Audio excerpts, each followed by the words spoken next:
প্রিয় ভাই বোনেরা, বাংলাদেশের মানুষ 12 তারিখ থেকে আবারও সেই হারিয়ে যাওয়া গণতান্ত্রিক যাত্রা শুরু করেছে।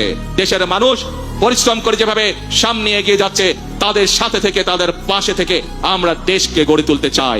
এজন্যই প্রিয় ভাই বোনেরা, আমাদের নির্বাচনের সময় স্লোগান ছিল করব কাজ সবার আগে।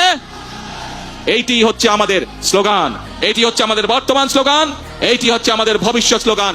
যেই স্লোগানের বলে বলিয়ান হয়ে ইনশাআল্লাহ আমরা এই প্রিয় মাতৃভূমিকে আমাদের প্রত্যাশিত বাংলাদেশ হিসেবে গড়ে তুলতে পারবো।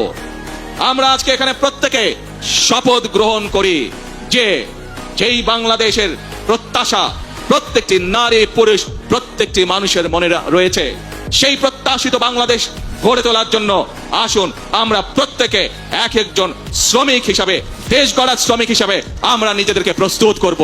প্রিয় ভাই বোনেরা, মনে রাখতে হবে শহীদ রাষ্ট্রপতি জিয়াউর রহমানের সেই একটি কথা, প্রথম বাংলাদেশ আমার, শেষ বাংলাদেশ, জীবন বাংলাদেশ আমার, মরণ বাংলাদেশ। আসুন এই বাংলাদেশই আমাদের প্রথম ঠিকানা, এই বাংলাদেশই আমাদের শেষ ঠিকানা, এটিই হোক আমাদের প্রথম এবং শেষ ঠিকানা।